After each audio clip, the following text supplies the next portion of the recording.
حضرات ذی وقار، ہمارے معاشرے کا المیہ یہ ہے کہ ہمارے معاشرے میں احساس گناہ ختم ہو گیا۔ کیوں ختم ہو گیا؟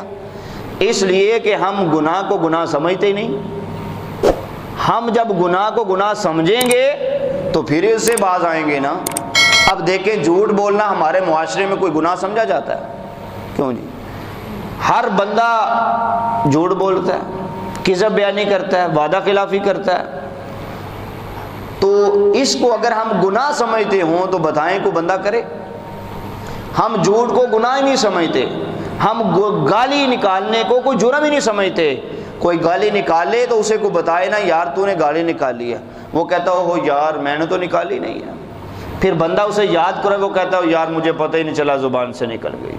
تیری زبان سے گالی بے اختیاری نکل گئی کیونکہ تیری عادت ہے، لیکن تیری زبان پہ اللہ کے شکر کے لیے الحمدللہ نہیں آیا۔ الحمدللہ کی عادت بنا لینا، الحمدللہ کی شکر ادا کرنے کی عادت بنا لے۔ تو نہ بھی چاہے تو تیری زبان سے اللہ کے شکر کے جملے نکل جائیں تو مزہ تو تب ہے نا اسلام اور مسلمانی کا۔ اور تیری زبان سے بے اختیار یہ گالی نکل جائے اور پھر اس کے بعد تجھے احساس ہی نہ ہو، تو یوں سمجھے ظاہر ہے کہ اس بندے کی گالیاں نکالنا عادت بن چکی ہے نا، اس لیے اسے احساس ہی نہیں ہوا کہ اسے گناہ ہو گیا۔ اور جب وہ نکال دیتا ہے، اسے کوئی یاد کروائے تو مانتا نہیں، مان جائے تو اس پر کہتا ہو یار غلطی ہو گئی۔ لیکن جس بندے کو گالی نکالی ہے اس سے بھی تو معافی مانگنی ہے، اپنے رب کو ناراض کیا ہے اس کو بھی تو دیکھنا ہے۔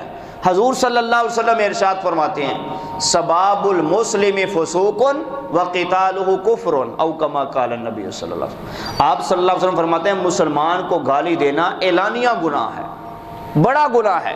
وقتالہ کفر، اور مسلمان سے لڑائی کرنا یہ میرے نزدیک کفر ہے۔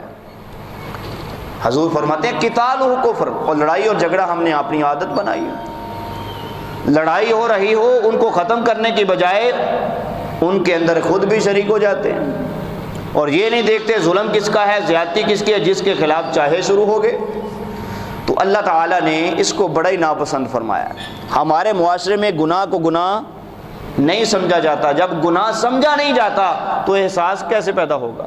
جب احساس نہیں پیدا ہوگا تو توبہ کا جذبہ کیسے پیدا ہوگا؟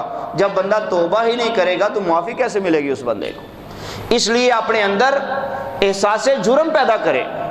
اگر بندے کے اندر احساس جرم پیدا ہو جائے، تھوڑے عرصے کے بعد اس کا نفس اس کو بار بار کہے گا کہ تو نے غلط کیا ہے، اپنے رب سے معافی مانگ۔ تو رب سے جو بندہ معافی مانگ لیتا ہے اللہ اسے قبول فرما لیتا ہے۔ حضور صلی اللہ علیہ وسلم فرماتے ہیں ایسا نہیں ہو سکتا کہ جس بندے کو دعا کی توفیق ملے تو اللہ قبول ہی نہ کرے۔ اللہ تعالیٰ جس کی دعا کو قبول کرنا ہوتا ہے اسے ہی دعا کرنے کی توفیق دیتا ہے بس۔ جس کی دعا کو قبول کرنا نہیں، اللہ تعالیٰ اسے توفیق ہی نہیں دیتا۔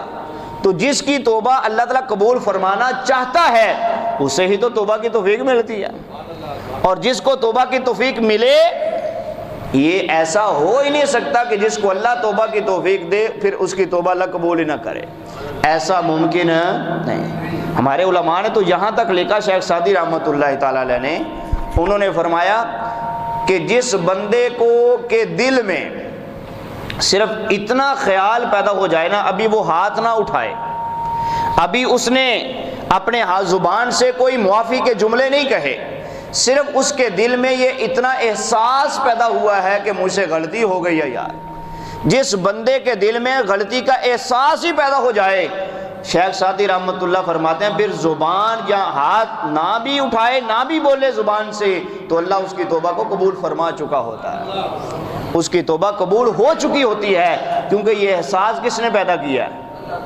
یہ بھی اللہ کی توفیق سے پیدا ہوتا ہے نا۔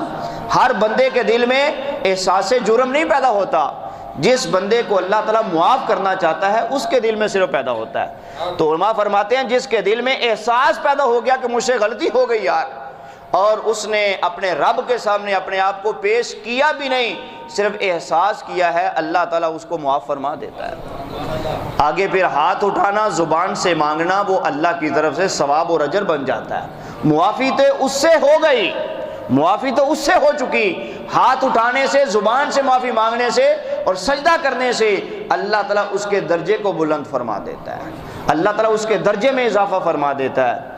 آج ہمارے معاشرے میں احساس نہیں رہا، نہ غربت کا احساس رہا، نہ غریب کا رہا، اور نہ ہی یتیم کا کسی کا احساس نہیں رہا، حتیٰ کہ اپنا بھی احساس نہیں رہا، اپنا بھی احساس نہیں رہا۔ اپنا فائدہ بھی جہاں ہو وہاں بھی بندہ دیکھیں نا گناہ کرتا ہے، معافی مانگنے میں کس کا فائدہ ہے؟ کیوں جی؟ اللہ تعالیٰ کا فائدہ ہے کوئی؟ کس کا فائدہ ہے؟ اپنا فائدہ ہے۔ تو بندہ تو اپنا فائدہ کرنے کے لیے بھی تیار نہیں ہے، تو اس کو کم از کم جو ہے وہ اپنے فائدے کے لیے تو بندہ کیا کچھ کر جاتا ہے۔ تو نقصان ہوگا اگر گناہ کرنے کے بعد معافی نہیں مانگے گا تو نقصان کس کا ہے؟ اللہ تعالیٰ کا کوئی نقصان ہے؟ کیوں جی؟ اگر ہم معافی مانگ لیتے ہیں تو اللہ تعالیٰ کا کوئی فائدہ ہے؟ فائدہ کس کا ہے؟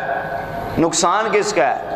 اللہ تعالیٰ قرآن میں فرماتا ہے من عامل صالحا فلنفسی، جو بندہ نیکی کرتا ہے نا تو وہ یہ گمان میں نہ رہے کہ اس نے اللہ کو بڑا فائدہ دیا ہے، فلنفسی، اس نے اپنا فائدہ کیا ہے، اس نے اللہ کا کوئی فائدہ نہیں کیا۔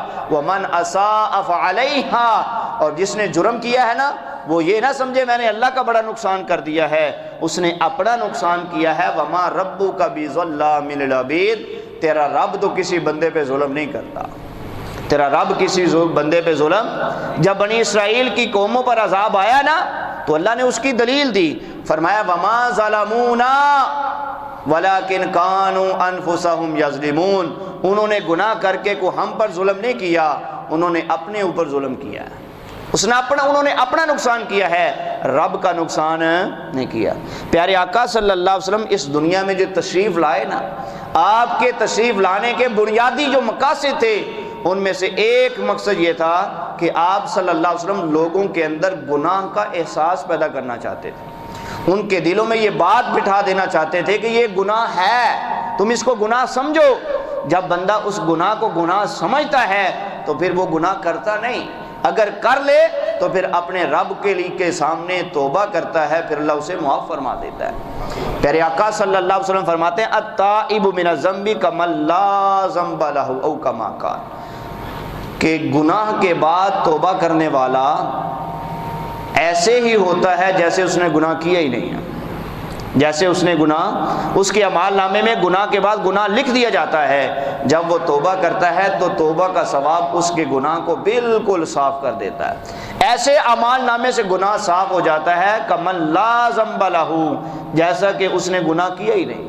اگر ہم کاغذ پہ کچھ لکھیں اس کے بعد ہم اس کو ریز کرنا چاہیں، صاف کرنا چاہیں، جتنا مرضی صاف کر لیں پھر بھی محسوس ہوتا ہے یہاں کچھ لکھا ہوا تھا، پھر بھی کوئی نہ کوئی نشان باقی رہ جاتا ہے، دیکھنے والے کو صاف جج ہوتا ہے کہ یہاں لکھا تھا اس کے بعد مٹا دیا۔ لیکن سبحان اللہ، اللہ کی شان پہ قربان جائیں، جب بندہ گناہ کرتا ہے اس کے اعمال نامے میں لکھ دیا جاتا ہے، حضور فرماتے ہیں جب وہ توبہ کرتا ہے تو اعمال نامہ ایسے صاف ہوتا ہے جیسے یہاں لکھا ہی نہیں تھا، اس پر اس کا کوئی نشان باقی نہیں رہتا۔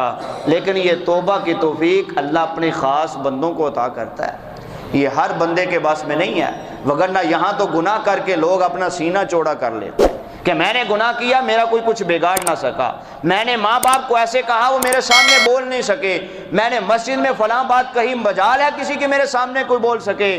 نہیں نہیں، یہ ساری باتیں اللہ کو اس میں سے کوئی بات پسند نہیں ہے۔ اللہ کے سامنے تیری کیا حیثیت ہے؟